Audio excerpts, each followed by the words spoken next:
Welcome to the Herd's official YouTube channel. Make sure to like and subscribe. Don't forget to check out the Colin Cowherd podcast, all of our NFL instant reactions, and more football content.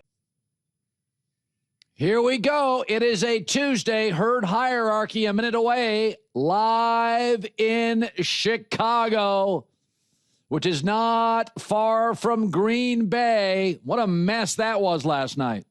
0-0 at half. Greg Olsen, hour from now. Nick Wright, 5 minutes from now. You know, J-Mac, it's like I'm a good luck charm for those Bears. That offense is humming. Green Bay last night. Green Bay's just lost. They don't know what they are. They can't run the ball. LaFleur loves to run the ball. I mean, first half, they had 6 completions. So Matt LaFleur, what he wants to do, his team's incapable of doing. And so it's a weird, there's no rhythm to Green Bay's offense to me at all. Well, the wide receiver room is real beat up. Matthew Golden missed. And then they were playing a converted cornerback, Bo Melton, at wide receiver. Did you see that drop he had on 4th down? Why are you targeting a cornerback on 4th down and 9? I was perplexed by the offense. All right, it is time. What to do with the Buffalo Bills? What to do with the Green Bay Packers? Let's hit it, Herd Hierarchy. Herd Hierarchy. Time is now. Let's go. The top 10 NFL teams according to Colin. Number 10. Indianapolis has the number 1 scoring offense, number 1 in yards per play, number 1 in total offense. They've scored 30-plus points in 5 of 6 games. Do they have a ceiling with Daniel Jones? Yep, he's becoming Daniel Jones again, a lot of giveaways.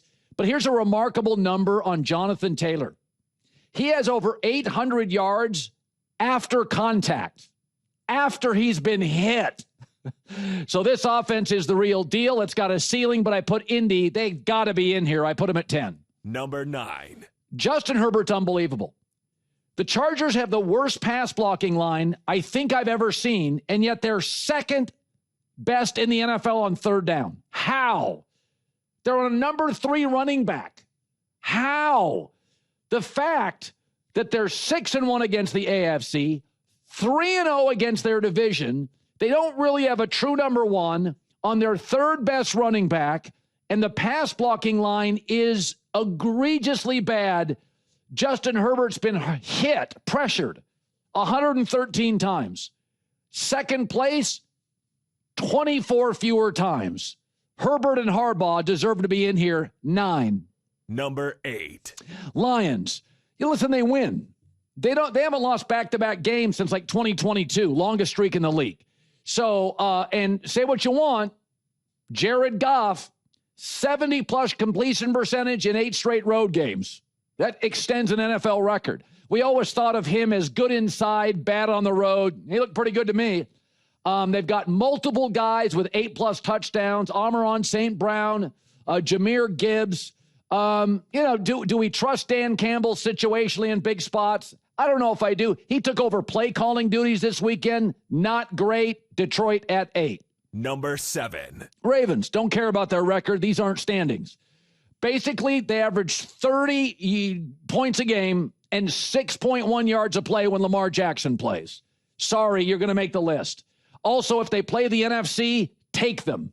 They're 25-3. I like the roster when healthy. I like the quarterback. I like the coach. Don't care much about the record. As long as they stay healthy, they'll be a playoff team. They're going to win this division. I think after you watch Pittsburgh against the Chargers, that's fairly obvious.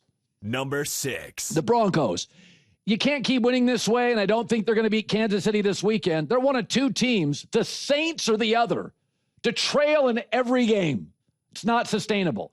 But they've won 7 games in a row because their coach is great, their defense is stacked, their O-line's excellent, fewest sacks allowed, yet most sacks delivered. That's very rare in the NFL. I got Denver at 6. Number 5. But Kansas City's going to beat them this weekend. They're the current favorite to beat them this weekend, and they've outgained 7 of the last 8 opponents. Listen, I don't love their run game, but I mean, I went back and looked this morning. How many great run games has Patrick Mahomes had? Coach, coordinator, weapons, I like them. Buffalo tends to circle the wagons and play their best game every year in the regular season against Kansas City. Congratulations. How's that working out for you? I got Kansas City at 5. Number 4. The enigmatic Eagles at 4. Listen, they're 4-1 against teams with winning records. They sort of play to their competition. So they beat the Rams and the Chiefs and the Bucs and the Packers. They beat good teams and they beat them on the road. They do not give the ball up. I said this about Caleb Williams. He doesn't throw picks. The Eagles don't turn the ball over. And they're very good in the red zone. So again, playoff football, November football is situational football. It's winning on the road. And they do. And by the way, Jalen Phillips, did you notice last night they pressured Jordan Love on 40% of his dropbacks? That is a heist to get Jalen Phillips at the trade deadline for a third down pick. And if he leaves, you get a third round pick back. That is great GMing. Number 3. The Patriots. I mean, they go to Buffalo. They win. They play Tampa off a bye. They win. Drake Maye, 8 of 9 games, 100-plus passer rating. I'm sorry. And he's doing it without a number 1 wide receiver, a good, not great offensive line. They're 5-0 on the road. That counts for something on this list. And they've got a lockdown corner, and almost nobody in the league does. They're 7-0 when Christian Gonzalez out of Oregon plays. So, I mean, you're just watching a great coach, a great emerging quarterback, Kyle Williams, the wide receiver, and Travion Henderson. Play them, please. This weekend they did, and they were exceptional. Number 2. The Seahawks. Best point differential in the NFC. Sam Darnold is the highest graded quarterback in the league. I mean, he's just fantastic. Tied for the fewest sacks allowed on offense. So there can be a little reckless. Darnold has the weirdest turnovers, ricocheting balls off a tight end's helmet. But turn the sound down and look at this defense. It reminds me of Kansas City's defense about 3 years ago when it was really young. Turn the sound down. There is no faster defense in this league. Everybody runs. The safeties, the linebackers, the edge rushers, everybody runs on this team. Depth everywhere, no glaring hole. Seattle at 2. Number 1. But the Rams are a more efficient version of Seattle. You don't get the penalties, you don't get the turnovers. Once again, PFF rates them as the number 1 team, the number 1 offense, the number 3 defense. Now, Seattle's got a quarterback that can move around. Kansas City does. Buffalo does. Baltimore does. I do think as a purely pocket quarterback, you can get into those weird situations if you're not running the ball. Their offense can get stuck. But right now, coaching, quarterbacking, run game, pass rush, no penalties. They don't turn it over. They are the cleanest team in the league. Today's show is brought to you by our new presenting sponsor, Hard Rock Bet. This is that golden time of the year when it's not just pro football, NBA, college football, college hoops, hockey, all share the stage. There's always something to bet on. If you haven't tried your first bet on Hard Rock Bet yet, there's still time to get $150 in bonus bets if you win. All you have to do is place $5 bet. That's it, $5. If it hits, you not only get your winnings, but $150 in extra bonus bets. And if you're looking for an edge before you lock in, check out the Hard Rock Bet Stats Hub. Trends, it's loaded with streaks, stats to help guide your picks. So numbers don't lie, neither does the data in there. The Hard Rock Bet app sportsbook, it's the only legal sportsbook for whenever you're in Florida. It's also live in Arizona, Ohio, New Jersey, Indiana, Tennessee, Virginia, Illinois, Colorado, coming soon to more states. Plus, Hard Rock Bet offers new promos every single day. So whenever you're listening, just open the app, check out what you've got any day of the week. Download the Hard Rock Bet app and make your first deposit. I'm Staff Sergeant Robertson with the Joint Task Force Southern Border. Happy Veterans Day and go Steelers. Thank you on Veterans Day to all the men and women who serve this great country. How about this one, J-Mac? If I ask you today, next 5 years, Jordan Love or Caleb Williams, who would you take? Oh, that's a tough one. Oh, boy, why you got to sandbag me and ask me after Jordan Love poops his pants on national television against the Eagles?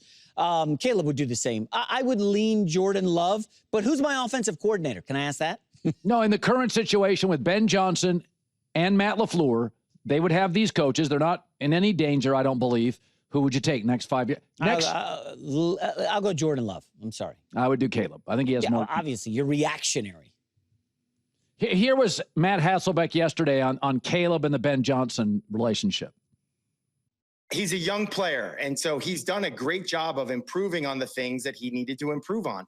Last year, I got on here every week, and I said he's got bad body language. He holds onto the ball too long. He takes too many sacks, stuff like that. Ben Johnson gets hired. He basically said the exact same things, and Caleb, to his credit, has fixed them. He took no sacks again this past week. He's finding checkdowns. He's not check down Charlie. He's taking shots down the field. But if it's not there, on rhythm, protect the team, protect the offensive line, he's getting the ball out. Yeah. I think he's got a better arm than Jordan Love. I think he's a better athlete. And he's very, very inexpensive for the next 4 years. Can I ask you, Colin, Trevor Lawrence next 5 or Caleb Williams? Caleb Williams. I've seen Trevor Lawrence gets hurt. Turnover machine. Caleb does not turn the ball over. I mean, at this rate, it sounds like you have Caleb Williams projected as like a top 12-ish quarterback in the league? Yes, absolutely. Top 10? Let's give me about 5 more starts. All right, fine. Final one. Drake Maye next 5 years or Caleb? Drake Maye. Bo Nix or Caleb? Caleb. Boy, you love you some Caleb Williams. Well, when it's rolling hot, Cowherd's excited. Another game-winning drive for Caleb. He's our guy. Okay, all right, we'll see. J-Mac with the news. No. Turn on the news. This is the Herd Line News. Let's start with the New York Giants. I should have asked you Jackson Dart or Caleb Williams. But, Caleb. Stop it. All right, let's focus on listen, we love takes on this show, Colin. This was a great take from a guest on the show, Ian O'Connor. He had an interesting piece about the Giants. So they fired Daboll, and Joe Shane is the GM, allegedly responsible to find the next coach. Well, how about this from Ian O'Connor of The Athletic? The home run move would be if the Giants traded for Mike Tomlin. Now, that is an interesting take. It's outside the box. Mike Tomlin would then leave that aging Pittsburgh defense, leave the Aaron Rodgers stuff, and go to the New York Giants to coach up the makings of a good defense on paper, at least. The last time Dart. the Giants were great, they hired a successful coach in Jacksonville, Tom Coughlin. Coughlin, yeah. So I don't buy this. Let's just do interim coaches, coordinators. That's not New York. You're getting a lot of this Pat Shurmur and Joe Judge and Aaron Glenn and Adam Gase, who I thought was going to work because Peyton Manning loved him. In the end, if you're going to hire anybody, go get Lane Kiffin, Mike McCarthy, or Ian O'Connor's suggestion, Mike Tomlin. You got to have a presence in New York. You got to have a presence. Mike Kafka's a nice guy. I made 2 calls last night. The question is he going to be hard enough on players? Does he have kind of that alpha presence? A lot of pushback on that. Smart enough. You're into this Tomlin idea, huh? I think it's interesting. I thought, I read it. I love Ian. I read it, and I thought, well, and go back and look at the history of New York. It's like Parcells, Tom Coughlin, guys who had been successful head coaches with big, strong, defiant alpha personalities. Look at the screen. That is ghastly. McAdoo, Shurmur, Judge, and Daboll, none of them 500, going back quite a ways. The other side of the equation, Tomlin, do you think he would leave Pittsburgh? Is this considered an upgrade to go to the New York Giants? Well, they've got their quarterback. You keep saying that, Colin. Are you certain Well, here's my thing. Here's my thing. You're going to stay in the AFC? Josh Allen prime, Lamar prime, Herbert prime, Mahomes prime. Okay, go to the NFC. Jared Goff prime, Stafford old, Jalen Hurts prime, Dak slightly out of his prime. If you want to get to Super Bowls, good luck against Mahomes, Allen, Lamar, Burrow, Herbert. Do you want to get to Super Bowls? Go to the NFC. Stafford's great, but old. Darnold's really good, but I'll take facing him over Mahomes, Allen, or Lamar. I mean, I got Jackson Dart. I don't have to worry about that. I'm a defensive coach, so I got my quarterback. Build the defense up. Huh. I'm going to go with it's not going to happen, but I love a good, interesting outside-the-box take, and that's good stuff from Ian. All right, let's move on to the Denver Broncos, Colin. 8-2 record. Yeah, that's the best in the league. However, Bo Nix continues to struggle. You know, that Thursday night game, holy hell, he was bad against the Raiders. Well, Chase Daniel, former NFL quarterback, has chimed in, believes Nix is in a hurry in the pocket, adding every single throw Ball, it's just dying. He's not seeing the field well. This does not bode well going up against a Spagnuolo defense that had a week off to prepare for this game. This is a huge game in the division. If the Broncos somehow win this, Colin, you could just lock up the division. They're not getting caught up. They'd be up 3 games on the Chiefs. I think Bo looks nervous in the first half. He's pressing. And then I think Sean Payton is overcompensating with the calls. You can't have Cortland Sutton, Evan Ingram, Harvey, J.K. Dobbins, Franklin. You can't have this many good players on offense, and you can't score for 3 quarters. You think it's that good of a supporting cast? Oh, I think Evan Ingram's super athletic. I think their receiving core's got a bunch of solid guys, long, can run. I like both their running backs. O-line's top 3 in the league. I'm sorry, Daniel Jones is putting up number 1 offense in the league with a similar supporting cast, with a good O-line and now I think Jonathan Taylor's better than anybody in the building in Denver. But the point is, you got to be better than this. You have to be. So the few times I've watched Bo Nix closely when I've bet on the Broncos, Colin, the defenses are saying, we're going to play the safeties deep because we're not going to get beat on bombs. And I don't think you can matriculate the ball down the field on a 9-play, 80-yard drive. You're going to screw up. And Bo Nix is just like taking the bait. He's like, no, I got something deep. And he keeps chucking these bombs. And they're just not even close to happening. And Mims, his burner, out with a concussion. We don't know if he's going to be back. I just don't know if I trust Nix to have one of these ball control drives down the field. Are you seeing him hitting the underneath stuff and reading the defenses? Because Sean Payton, when he had Breeze, that's the Breeze bread and butter. 8, 10 yards over the middle, lock it up. Nix, I don't know that he can do that right now. It's going to be 6 to 7 quarterbacks drafted in the first 2 rounds. Would not be shocked if Denver, with their first or second pick, especially their second, maybe they go get first pick, they go get, the best player on the board.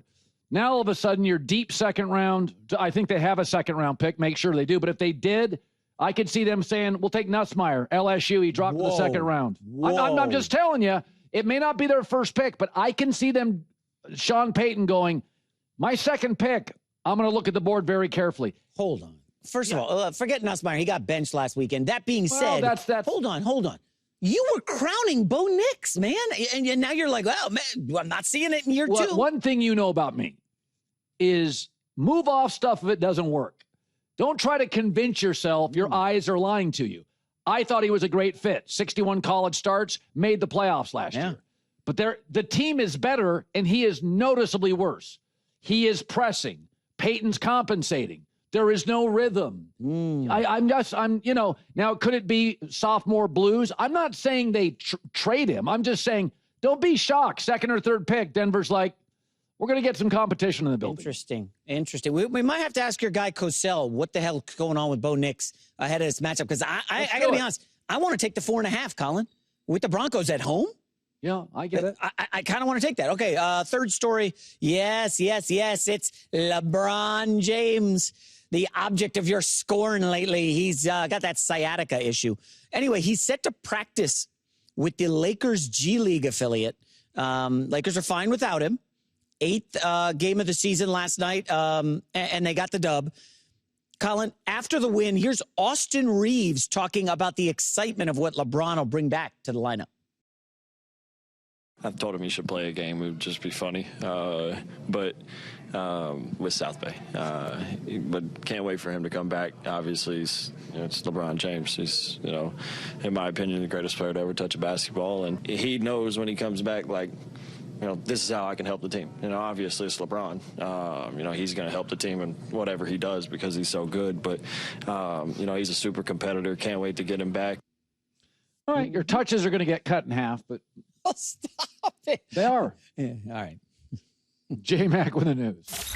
Well, that's the news. And thanks for stopping by. The Herd Lie News. Greg Olsen, hour 3. Don't go anywhere. It's the Herd. Hey, this is Master Sergeant Jessica Zillman with the 130th Field Artillery Brigade in Camp Air John Coy. I want to give a shout out to all my brothers and sisters in arms and wish you a happy Veterans Day. Fox Sports salutes those who serve nobly, the effort, the dignity of our armed forces. Thank you. Herd hierarchy on Tuesdays. I bring it back. Some people say, where's Buffalo? Where's Green Bay? I can't put you in the top 10 if you don't have an identity through 60% of the season. What's Green Bay's identity? Offensively, they have none. And Buffalo can't stop the run. If the Colts are the 10th best team in the league, and I think they are, 9th or 10th, how in the world could I have Buffalo in there?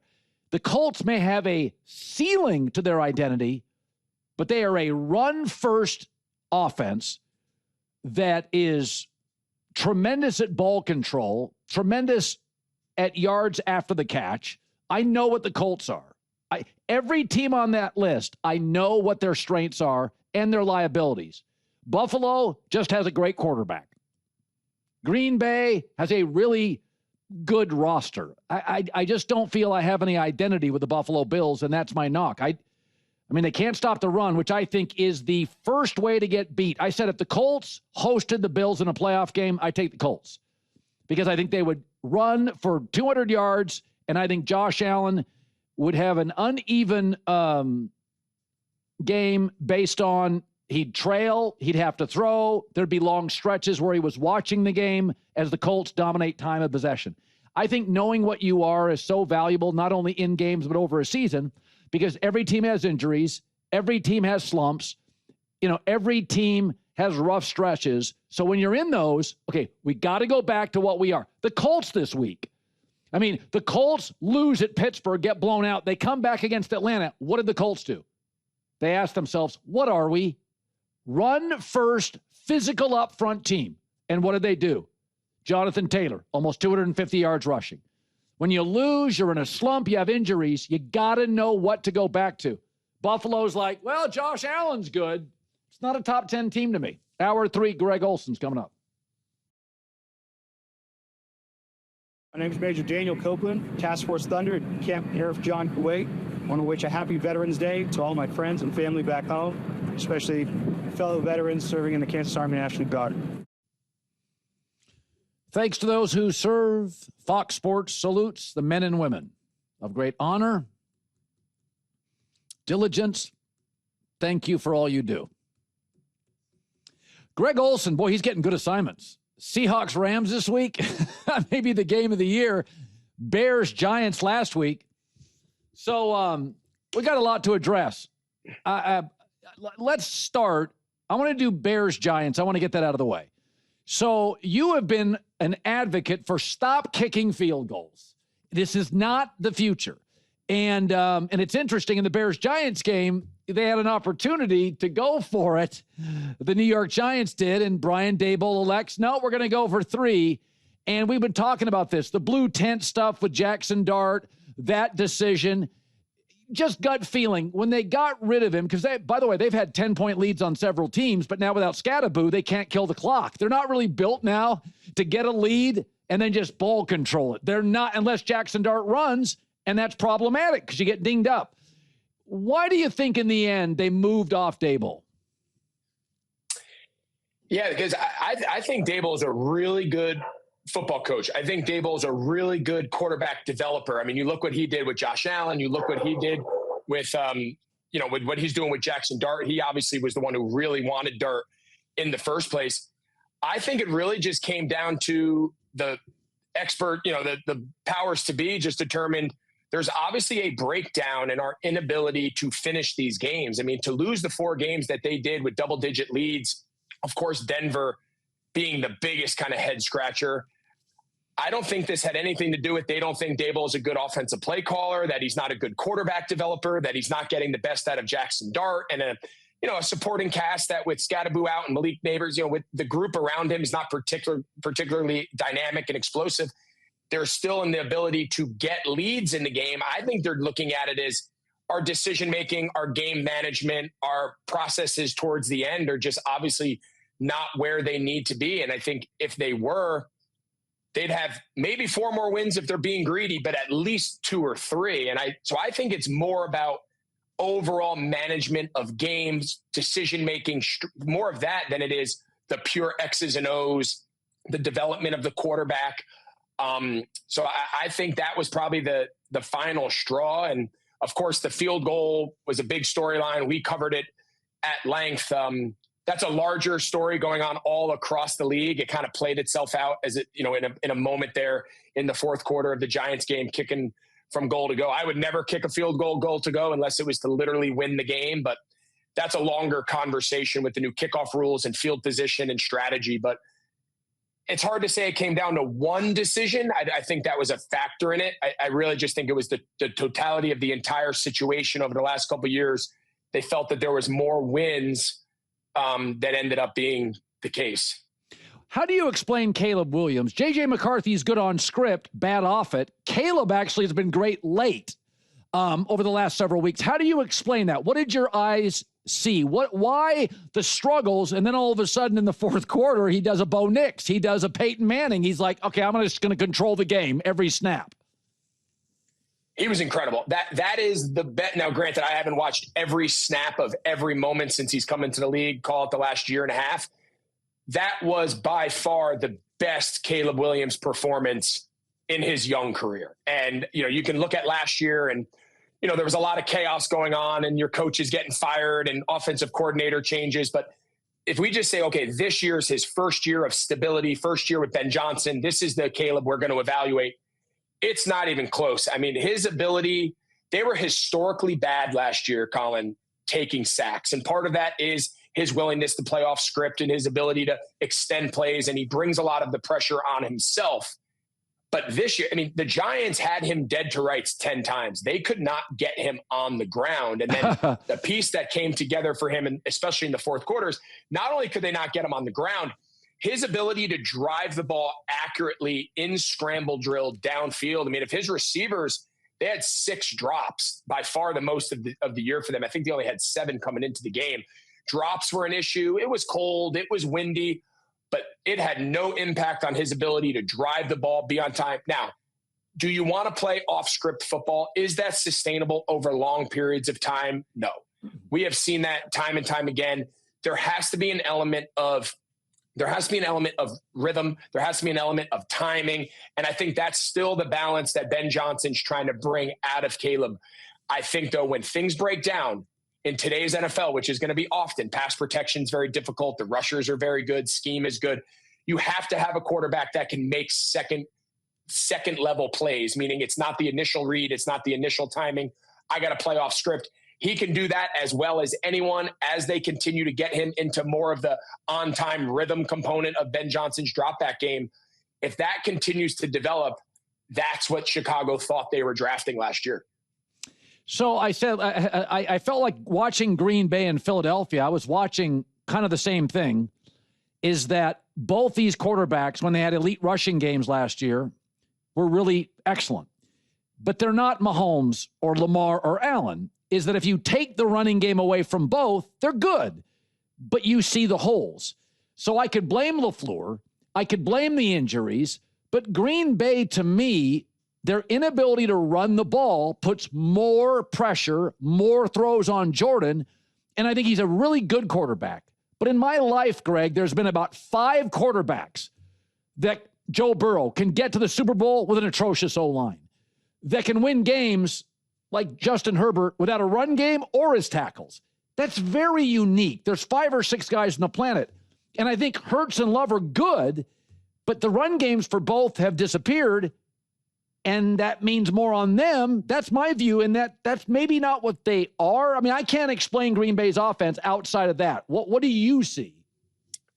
Yeah, I had the Green Bay game. So I saw them 2 weeks ago in the home loss in Lambeau to the Panthers, which they only scored 13 points. So they've scored 20 points in the last 2 games. With going into the Panther game, watching Jordan Love this year, just the eye test, and then diving into some of the more metric-driven analysis of just evaluating quarterbacks, looking past pass protection, looking past opened routes by scheme. Like, there's a lot of ways to really determine how much of this is quarterback-driven and how much of this is scheme and environment-driven. By all metrics, film and advanced study, going into that Panthers game, I thought Jordan Love was a top 5 quarterback in the league this season. Through, at the time, it was 7 or 8 games. I thought he was playing as well as anybody across the league. And then what we've seen the last 2 weeks, is you mentioned the run game. And I think there's two components to that conversation, right? And there's a lot to be discussed about run game value and importance. Run game matters. It does matter. If you are Jonathan Taylor and Saquon Barkley last year, where they're ripping off these large chunk explosive plays and they're running for 50-yard touchdowns and 40-yard touchdowns. You think back to Saquon in the playoffs last year through their Super Bowl victory, like, yes, the run game was so valuable because those 40, 50-yard touchdowns he's running for are better than any pass play. But that is so hard to rely on. Very few teams have a back in a system that can generate those plays. So all of a sudden you start saying, okay, what is the value of the run game? We saw both teams last night really commit to staying true to the run because the score allowed them.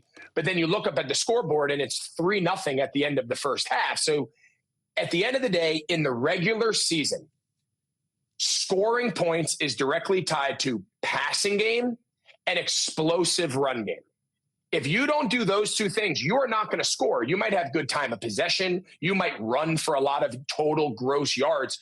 You are not going to score points in the regular season, which is an offensive-driven time of year. Now, postseason, run game's more valuable. Defense is more valuable because we've gotten rid of all the bad teams. All the bad teams are home sitting on the couch. It's now just good versus good. It's not just what offenses can throw and score a lot of points. There's more value to it. So I think they've got to get back to putting the ball in Jordan Love's hand on 1st and 2nd down, not being in 2nd and 8 because every first down is a run. Continue to push the ball downfield. Continue to give his guys chances. Like, that run game will get better the more aggressive they are with their early down passing game. I think everyone always wants to look at it the other way. Like, we're going to run them into run defenses, and then I'm going to throw the ball over their head. When in reality, the more I fear your passing game, the more favorable situations, both personnel, you're going to play a lot of nickel against me, a lot of little bodies on the field. I'll run at that. And light boxes. All of a sudden now my passing game leads to my run game getting better. And it's typically not the other way around most of the time. Seahawks Rams. That's an assignment. That is going to be wild. Seattle's been a bit more reckless than the Rams. Rams are young on defense, not on offense. The Seahawks are young everywhere. Go to your youngest team. Green Bay's young, and they're inconsistent.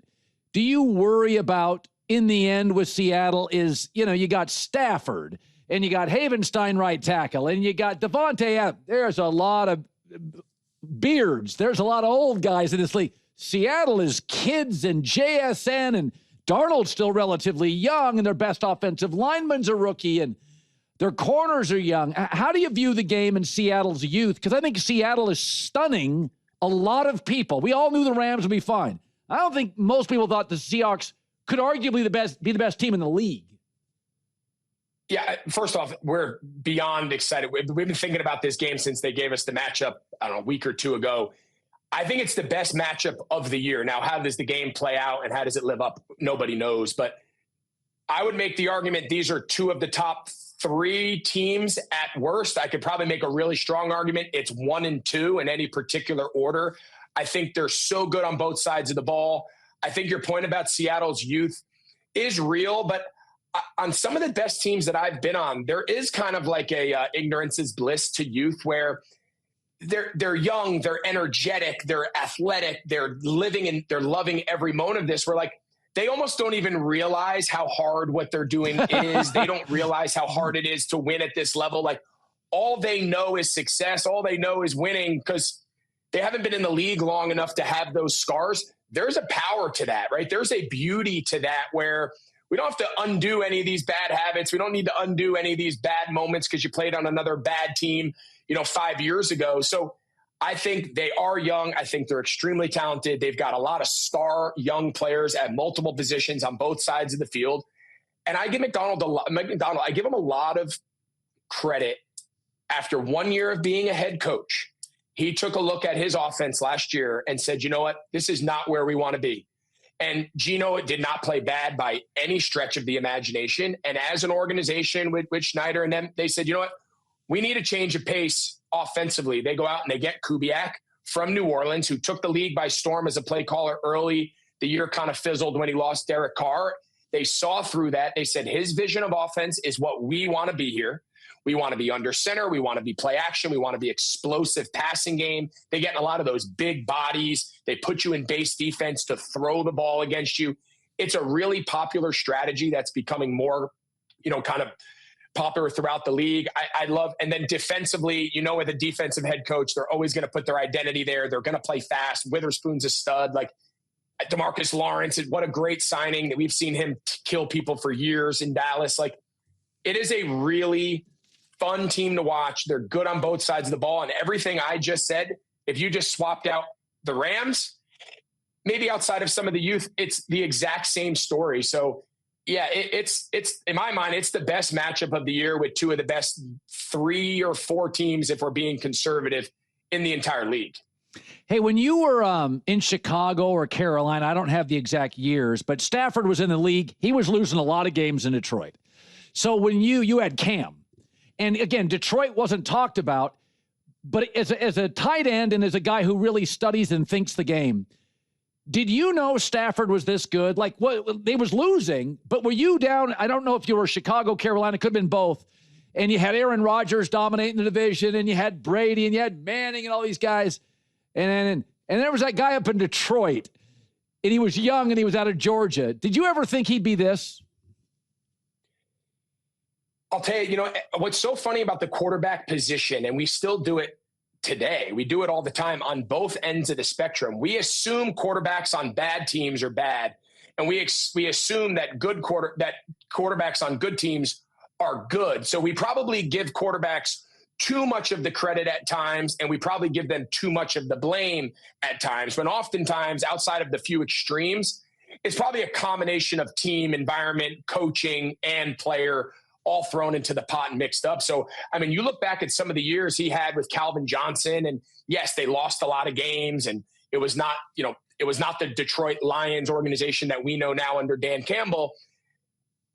He was always so talented. The arm, what we'd see, he put up big numbers. Now, granted, a lot of that was in playing from behind and chasing points, but I think anybody who watched football probably could do a good job separating the outcome, wins and losses, and watch Stafford play and say, I know chaos is ensuing around him. I know this is dysfunction. I know there's coaching turnover and losses are at a high, but this dude can flat out play. And then obviously we know what's happened. He gets put with arguably the best coach in the league. McVay's probably top, he's 1 or 2. I don't know who you'd pick over him. And he gets put into that environment. They have immediate success, of course, winning the Super Bowl, but then they experience some lows. He went back now. Where can the Rams figure it out? What's his future? Is he going to go? Is they going to trade him to somewhere else? Is McVay going to retire?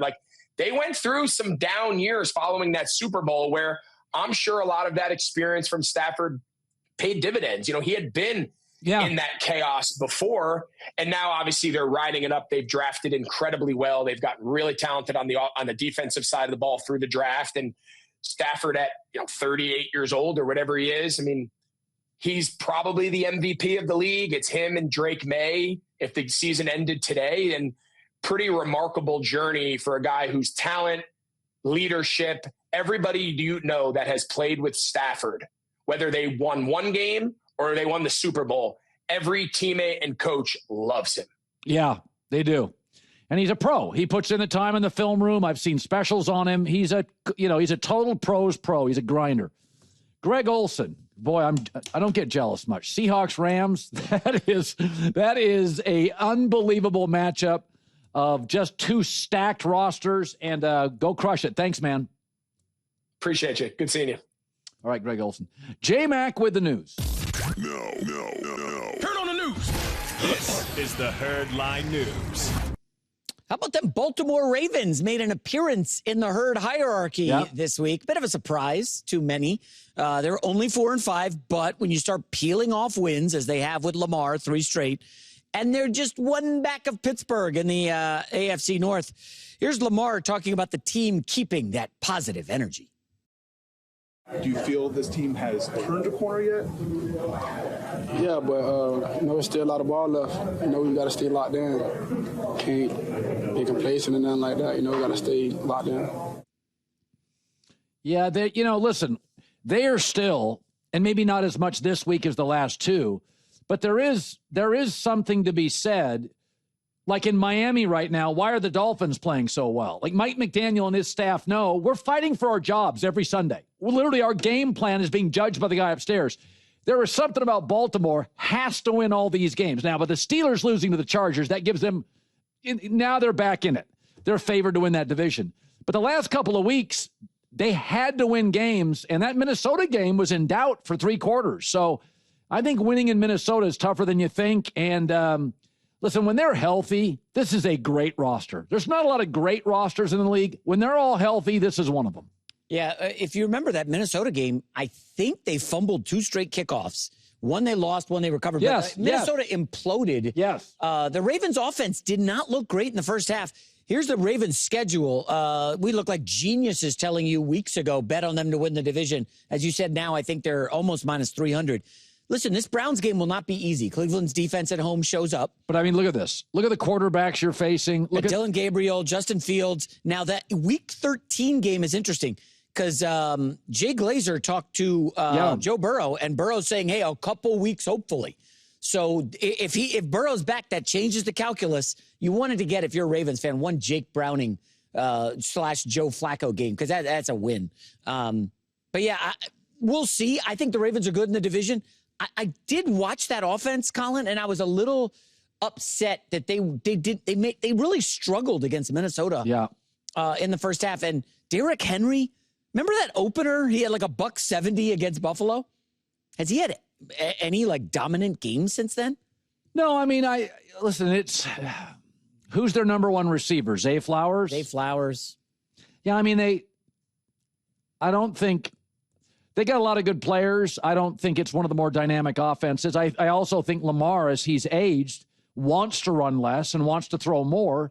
And, that's a little bit of a secret sauce when he does run. So, yeah, I mean, I like them organizationally as much as anybody in the league, top to bottom, owner to Lamar to roster. It's A across the board for me. All right, let's move on. Let's go to the Joe Burrow situation. Very interesting, Colin. He returned to practice on Monday. Very surprising that the 21-day window for him to return from IR is open. Burrow spoke to the media about it and his potential target date. The running, cutting, twitchy short stops that we're going to have to see over these next couple weeks, how it feels and where that goes. Our division is wide open. There's a lot of... I think Pittsburgh's 5-4 at this point. We play them this week. So, everything is still there in front of us. They'll be a very interesting spoiler. Can they sneak in a wild card spot? No. But they can ruin Pittsburgh's season. If they can knock out Pittsburgh. Yeah. Where are you on that Bengals-Steelers game this week? Because, I almost want to make a case for the Bengals coming off the bye, rested, but I don't trust that defense at all. It's arguably the worst in the league. Yeah, very interesting. I don't know. I think if Burrow comes back, let's see, week 12, 13, 14, 15. I mean, they got tough games. 2 Baltimore, Buffalo, New England. So he's not going to play. I guess he's not going to play against Pittsburgh. Okay, so he's not going to play against the Patriots, which is a big win for Drake Maye. Yeah, I don't think they get in. I think their schedule is too tough. I think if he was coming back this weekend, I'd give him a shot. But yeah, I don't. You don't want to force him back, man. Come on, this guy's had enough injuries. Play for next year. I think they got a lot of tinkering to do with that roster. I don't know if I trust the front office or the head coach. Oh, I don't. Yeah. All right, final story, Colin. Oh, boy. This is a big one. You love ratings. Well, how about the NBA? We're 2 or 3 weeks into the season. The league is reporting a 92% increase in viewership year over year for nationally televised games. The league adds that national games are averaging the most viewers in 15 years. I'm kind of floored by this. Now, some of it is, you want to turn on an NBA game. You're like, wait, where is it? TNT, ESPN, Amazon Prime. There are so many places to find these games. Peacock. I don't know. Your thoughts. Are you watching more NBA? My NBA viewership really starts Christmas. Christmas, okay. Like I watch a ton of highlights. Like when I'm in the morning, when I get up, I do about 45 minutes of reading, and then I'll go to YouTube's and watch highlights. That's a lot of what I do early in the season. I'll watch, if there's something on TV in the late afternoon, now that I'm in the central time zone. But I also think early in the NBA season, nobody plays defense. Look at the field goal percentages by some of these players. Well, the offense is just so good, man. Well, that nobody plays. They play defense after the trade deadline. Then the game gets officiated differently late season playoffs. But right now, it's a little YMCA ball. A lot of open jumpers. It's interesting because OKC is the best team in the league by record. I don't find them visually appealing. Obviously, they're very good. But I got a buddy who's like every day sending me this stuff about Shai Gilgeous-Alexander just went 82 games and scored over 20 points in each of them. And people are really excited about OKC. Are they appointment viewing for you yet? No, I mean, I think, I watched them a ton last year. I think Wemby probably helps. It's interesting. Yeah. I don't have an answer why the ratings are up 92%. Is it because they're on more network television instead of just cable? And my guess is, I'm guessing here, that now they're on NBC network, not just ESPN cable, and that's the ratings growth. It's not that the country is suddenly fascinated with OKC. That would be my guess. No, yeah, it could be. Listen, there's a lot of other stuff going on in this country, and people are looking for an escape from that. And, they're like, hey, where's basketball? I need to see anything except you know what I'm talking about. I don't know. 92% is a significant number. I think that's got to be NBC's addition. Okay, that's what you got more network TV games and less cable. 92%. Think about this. If baseball rose 92%, baseball put in a pitch clock and they went up 9 to 10%. And that's growth in a year. 92% is not just players. If anything goes up 92%, it's a platform issue. It's a when are the broadcasts on the air. It's not player related. It's like an outlier is WNBA. Yeah, Caitlin Clark was generationally fascinating. Tiger Woods with golf, up 92%. Wemby? No, I don't think he's Tiger or Caitlin. I don't think that's the draw. I don't. Yeah, did you see Wemby last night against who double threes? Chicago Bulls, 38 points, 18 boards, 6 of 9 from deep. Why don't you do some digging on this? I bet you it's NBC airing more games. I'm on the case. All right. Detective J-Mac with the news. Well, that's the news. And thanks for stopping by. The Herd Lie News. Greg Olsen, Nick Wright, Herd Hierarchy, good stuff today. Live in Chicago, it's the Herd.